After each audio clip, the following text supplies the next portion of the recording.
Today on the Bundy Radio Hour, we'll be listening to a September 2023 conversation between Caitlin Hession and Alexis Todoroff of Binghamton Photo. The conversation is about Caitlin's project, the Vacant Society. This is Alexis Todoroff here in the WBDY studio with Caitlin Hession. Caitlin, last time you showed here at Binghamton Photo was March 2022, doing your show, The Vacant Society. Can you tell me a little bit about The Vacant Society and how this started? Yeah, so the Vacant Society is basically a project that I've been having ever since around like 2020, 2021, like during the pandemic or so. And the idea of it originally started when I had visited Grossinger's Resort back around roughly 2017, 2018. And around that time, I had only went there to like take photos of the place with a group of friends or whatever, not really thinking too much about the background of it or like what has gone on like throughout the building, like throughout the years or so. And it wasn't until my final project for college in 2020 where I was told that I should make something within the media that I haven't like tried making before. So with that, I tried making a documentary, and I wasn't sure what to make a documentary about until I went through my computer one day and I saw all this stuff that I had taken at Grossinger's Resort. Like I had like unused photos, video, and stuff like that. And I'm just like, you know what? I'm kind of curious about this place. So I want to like dive into more of the history behind it. And so I did that. I went through like a bunch of video that I had. I went through like a bunch of like historic stuff about the old resort, and I interviewed some people that used to like work at the resort or even like went there as like when they were a kid or so. And so I'm just like, this is actually really cool to like find out like the historical significance behind this building, which most people just see as a sore to like the local community since it's been basically rotting since like I think it was like 87 or whatever. Right. If we can you tell me a little bit about Grossinger's? I've never been there myself. I'm not super familiar with. Where is Grossinger's and what was it? So Grossinger's Resort was located in Liberty, New York, along what they used to call the Jewish Alps or the Catskill resorts or so. And it was part of this long line of like resorts and like really high class like stuff that was going on like over there. I would say like around the turn of the like Gilded era around there. Yeah, exactly. Like I would say it was more popular between the 30s and it kind of declined like more towards the 70s or so. Gotcha. So it had a good long life there. Yeah, but no, Grossinger's was a family-run resort like by the Grossinger family. They originally came from Austria, like in the early 1910s, and then they started out with like a little bed and breakfast and eventually grew into this ginormous resort where like people like came all over the country and even outside the country to like go to this place because it was really well known. And one of the most notable owners of the resort was Jenny Grossinger, who was the daughter of the original owners. And she was basically the face of that place for like numerous years. Everyone loved her. Everyone thought she was a sweetheart, all of that. And then I would say around the early 70s, unfortunately, she wound up passing away and then passing on the resort to her son and daughter, which unfortunately, like, because she had passed away and around that time everyone wanted to go to more exotic places for a vacation, it just wound up going downhill over the years, and then they officially closed in 1986. That's unfortunate. I mean, we hear that story about a lot of local places right through upstate New York. In particular, I mean, from Catskills all the way through Alex Bay. That's a lot of the story there with Gilded Era places that just as they get passed on through the generations, they end up sort of falling out of style, so to speak. Yeah, and it wasn't just Grossinger. Like, it was all the Catskill resorts that were down there, like the Nevele, the Browns Resort, all the other ones, like, down there, like, winded up meeting the same fate either around the time Grossinger's closed or, like, after. Right. Like, they winded up closing. But, yeah, all those places, like, some of them are still around, like slowly decaying, like nowadays down there, or like they got torn down, just like Singer's did back in 2018. But some people are still like trying to keep the legacy alive down there, like mostly like the older people who used to go there. Right. And I talked to some of those people, like for the Singer's documentary that I did, and they were like kind of like, they were interested. They're just like, why are you so invested in this? Like, you weren't even alive like while it was open. And I'm just like, I'm interested in history and like what this place once was back in its past life. So were you always interested in history, or did it just sort of come together when you had this wonderful medium, photography, and could build off of it? I would say like growing up, like I kind of had like curiosities. Like if there was this one thing, then I would just be like, oh, hey, like, what's that thing? And, like, I would look it up and just, like, see, like, what was going on, like, behind it or whatever. Like, it was something as easy as, like, a TV show that, like, my mom or, like, someone that was older than me grew up with. And I'm just like, oh, I know nothing about this. And then I would just look it up, and I'm just like, wow, this is, like, who was in it, like, how long it ran for, blah, blah, blah. So this was a long time coming for you, just, like, a natural fit for your interest already. That's amazing. So Grossingers, I know we featured in your last show. We had you here, March 2022. We have you coming up with the Vacant Society, The Continuous Journey, opening Friday, October 6th, and that'll be showing till November 28th. Do we have a couple new spots that you've seen in the meantime that we'll be able to check out with you? Yeah. So most of the places that are going to be covered in this show, unlike the other show, are kind of more local, like to the Binghamton and the Southern Tier. And so some of the places that I that I explored like this point around was the IBM Country Club. Gotcha. Which was in Union, like Johnson City area or so. And I also went to Ross Park Zoo, and not many people know about this, but there's abandoned part of the zoo at the upper hill, which like there isn't too much up there, but it used to be a like picnic area, like stuff like that, where people like went up there to like relax or even like enjoy a hike up there. Right. But yeah, there's still like some things around there. Like unfortunately the IBM Country Club was torn down like not too long ago or so. But see, like I had similar result to that like I did with Grossingers. Like a lot of people were just like, oh yeah, I remember going there as like a kid, like swimming. Right. And oh, my parents like used to work there. And a good amount of the older people like in the Southern Tier, they like some of them have worked at IBM, and so they remember that place like really fondly and stuff. But yeah, I took pictures of that before it was demolished. I did not go inside there because I didn't dare go inside like with like everything that was going on in there. But yeah, like got like pictures of like both of those places, and I'm looking forward to just being like, oh hey, this is the historical significance behind like these places and what happened. Right. Like with the background of like all of them and so. Right. See, I love the idea of this because these are places that pretty much all of us are familiar with growing up in Binghamton, right? I've driven by the IBM Country Club. I've actually absolutely snuck into the IBM Country Club.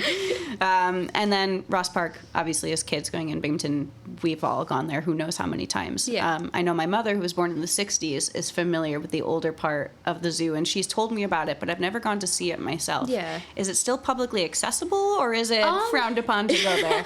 So it's still accessible. Like they like obviously like not a lot of people talk about it. Right. And like obviously some people sneak up there to like graffiti one of the gazebos that are over there. But I would like to say like me like exploring these places, obviously it is very dangerous and I do not recommend it. Like if you don't know a lot about the place, if you are interested in like urbanexing as a whole, be sure to look up the place and like find out like what the status of that place is, because some of these places could be very, very dangerous, and if you go in there without knowing, then you are risking your life. Yeah. But no, like unlike people that go in there to like vandalize the place Cause trouble. or so, I don't do that. Obviously, I just go in there purely for like the history and like Right. getting pictures of Yeah, it. you're documenting history is what you're doing, and that's important. Exactly. So like those who go in there to like cause trouble, no. Right. Are there any resources you use in particular when you're looking for new places to explore, when you're doing your research on whether or not it is safe to go into, or is it word of mouth? Is it online? Like, how do you collect your information about these places you're going to go explore first? I usually talk to like other like explorers or like photographers that like do this sort of thing, but I know Atlas Obscura, that's a good website. That's my tried and true website. I use it whenever I'm traveling because it's all kinds of places similar where it's abandoned and maybe don't go in, or also just really cool points of interest. You can check us out, the Bundy, as well, on Atlas Obscura. But yeah, that's usually how I find out stuff, and like just stuff that I know of as well. Like I know one of the places that I really want to go to. It was a mental hospital downstate. I forgot what the name of it was all of a sudden. Like it's within like Rockland County. Like it's in like the Haverstraw area. I know exactly the one you're talking about, but I can't think of the name of it offhand. Letchworth Village. Letchworth. Yeah. But yeah, so I really want to go there at some point, not just because of like the historical significance that it had within Rockland County, but also because two of my family members used to work there. Like way back in the day, it was my grandma and my aunt, and like I think they were like receptionists there or something, but it's still interesting, right? Like to like go there and just be like, oh yeah, like members of my family worked here along with like a bunch of other people. Has this happened before where family history is tied into a location you've been to, or was that just nope? Like so my family originally came from downstate. Gotcha. Like originated outside New York City. Throughout the years, like we moved, like gradually moved a bit more upstate. Yeah. So I haven't really explored anything like too downstate because it's a bit far from Binghamton. Mm-hmm. But no, Letchworth would definitely be a place that I would want to check out at some point. Like probably not some point soon, but at some point, like if I'm down to like visiting family like again, and I'm just like, oh hey, I'm within the county, I want to go check out Letchworth. Right, so that's like on your dream list of places to go. Anywhere else off the top of your head that you would like give it anything to be able to go inside and check out? Yeah. Probably like some of the other resorts, like within the Catskills. I know Nevele, like that's one that I want to like check out or so. But I know at some point, so I mentioned during the last gallery, I had pictures from the Binghamton Inebriate Asylum, or also known as Castle on the Hill. Yeah. And I was talking to the historian, like at the time, like about like, oh hey, like, because originally I think it was before COVID, they wanted to reopen the castle again for like tours or so. That's what I had heard as well. Yeah, but unfortunately they wound up not going through with the idea because of 2020 and all that jazz. But at some point, if they do reopen it, I want to look in there and like check it out because, oh my gosh. Fitting the vibe right now of our interview here, right? Yeah. Oh man. If that's not a sign of forewarning, do not go. Yeah, amazingly well timed. Thank you. That's another thing about exploring. If you're not too careful about it, you'll run into law enforcement, and as long as you're just like, I'm just here to like check it out, I'm not doing anything, having a camera in hand is very handy. Has that happened to you personally? Have you been rolled up on by the police? What are you doing around here? We were talking about the New York Inebriate. Yes about that. Yeah, so when I went there, I think it was like around 2019. It was before the pandemic. And I went during March. There was still some snow on the ground, and I was just taking pictures like in front of the castle and whatever. Right. And then about 20 minutes later, I hear like snow crunching, like feet crunching on the snow behind me, and I'm just like, oh no. And then like the security's just like, oh hey, you can't be up here, and I'm just like, okay, which I didn't know about it. Like some people were just like, oh hey, I was able to come up here, which is why you should always look up like the places that you go to and whatever. But yeah, they wound up escorting me out. No trouble though, aside from that. Just hey, gently leave, you know. Yeah, they were just like, oh yeah, like you can't be here. We have a bunch of patients around, and like they were just like, oh yeah, like just delete like what you have and whatever, which no, I didn't. I obviously didn't do that. Surprised they went as far as asking you to delete it. That's interesting to me. Yeah, but yeah, so yeah, whenever the castle opens again, I would like to look inside. Obviously, the castle is not abandoned, like it's still being kept up. Yeah. By I forgot who keeps up with it like nowadays or so, but it still looks really nice in there, and I would just be going there for like the history or whatever. Well, here's to hoping we can get that connection somehow. Maybe someone hearing this will be able to come through and get you in there to take pictures. Yeah. I have heard that place is intensely haunted. Have you been anywhere that just like completely gave you the spooky vibes? Not really. No. Like obviously, like whenever I go into abandoned places, like I am kind of afraid because you don't know like exactly what's in there. Like I know when I went to Grossinger's, I went to Grossinger's twice. I went there 2017 and 2018 shortly before it closed. And when I went there the second time, the group that I went with, we nearly had an encounter with a homeless person. Gotcha. Because there was a lot of blankets and like makeshift like beds around. So we're just like, okay, we know that someone is here. So luckily we never ran into anything like that. But like me being like a short like person, Just generally a tiny human. like that, like if someone comes up to me and like tries to pick a fight or something, obviously like I'm gonna like either like run, or if I have something to like defend myself with or whatever. But no, like I think that's the whole part of like going into buildings like that. Right. Like you run that risk. yeah, like you run the risk, but there's also like kind of a thrill to it. Mm-hmm. But like I said, I'm there purely just to get photos and like history, like not looking to like run into anything or like vandalize or And I whatever. assume you do your due diligence. You have someone come with you, right? Oh, so you're yeah, not no, alone in definitely. these places or anything like that. Which is another big thing. Right. Like never go to these places alone. Right. Make sure someone's with you and someone knows where you are at all Exactly. times, just in case, heaven forbid, you know. Yeah. So we talked about Grossinger's. We talked about a couple places coming up. I just want to touch on any other like distinctly local places you have been to that we can explore with you.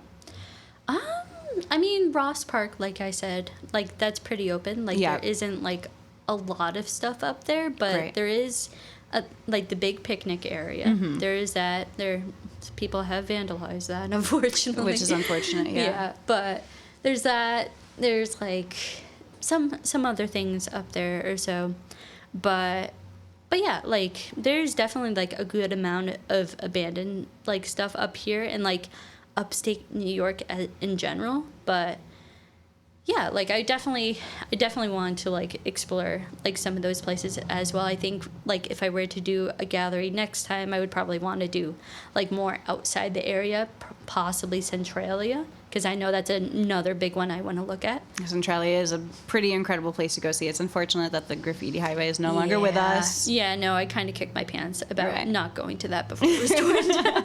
But the town itself is cool. Can you give us just a little bit of a snippet of the history of Centralia? So Centralia, what was it? So Centralia was a fairly popular town that like was fairly popular in like the 60s or whatever. Like I haven't like dove like all the way into Centralia yet, but like I know like some things about it. But actually, I think the 60s part was when the underground like coal fire like started, because Yes. Yep, because Centralia has been like burning underground ever since like around that time, and still burning to this day. Right. Which is why a lot of people that lived there, I think around the time it started, there was like about 1,000 people living there, and now there's only about 5. Yeah, to my last knowledge, that was about 5 people were the population of Centralia, and that they were trying to close any like through traffic, anything like Yeah. that, because it is just so dangerous. Anyone who's not familiar with Centralia, Pennsylvania, might be more familiar with its alter ego of being Silent Hill was based on the town of Centralia, and that's just a reasonable drive from here, even from Binghamton, New York. I think you really hit it on the nose when you said that there are so many cool places around us that are a Yeah. very reasonable drive that people can go explore. Yeah, and like even like some of these places, not all these places are like private or like closed to the public or so. Like there are even like people that own these places and like made it like public. Like I know there are ruins in like Woodstock. There are ruins up in Woodstock to where people like there's a hike that goes to this place and like it's like a free thing. It's like a historical landmark. All right, so just do your research, look around, and there's going to be a ton of stuff that people can go and explore safely, right? Exactly. With the key being safely. Yeah, no, safety is a really big thing, like when going to a thing like this, because I know one of the other things that I plan on talking about with this gallery is the Masonic Temple, like right over here downtown. I am not stepping in that. No, but I'm sure everyone that grew up or spent any time on the West Side is familiar with walking by there. I know my mother has told me some spooky stories about that. Another place I've heard is completely haunted. Who knows? I've never been in myself, but Yeah. I would love to go in there. Yeah. No, the only thing about the Masonic Temple, obviously, it's downtown, so like a lot of like homeless people are going to be in there. Yeah. And I'm pretty sure from what I heard, a lot of like drug related stuff like happens there as well. So like I said, like I'm just like I'm gonna avoid that. I'll take like if I'm going to a place where I'm just like it's not safe to go in, I will take pictures of the outside of it. Which like some people will just be like, oh hey, like that's kind of like you would kind of be a pussy like doing that. But I would just be like, I like doing this. Like, I like doing this as, like, a hobby. I'm, like, I love it so much. I am not risking my life. Yeah. No, like, it's a hobby, and you're doing it for the love and the history of it. Exactly. You don't need to put yourself at risk for it. Exactly, especially if I'm alone. Like. Right. Caitlin, will you have your documentary possibly accessible to us? I know you touched on that. Yeah, so I actually have... So the Vacant Society is actually a blog that I run, and, like, all the stories that I have are on that website. Like all the stories behind the photos in the gallery are in that website, and the Gross Singers documentary is on that website as well. Like you go on the main page, you scroll down a little bit, and it's right there. Great. So where do they find that page? So it's on a Wix website, but it's basically, I'm pretty sure it's thevacantsociety.wix.com. That was a September 2023 conversation between Caitlin Hession of the Vacant Society and Alexis Todoroff of Binghamton Photo. You're listening to the Bundy Radio Hour on WBDY 99.5 FM, Binghamton Community Radio.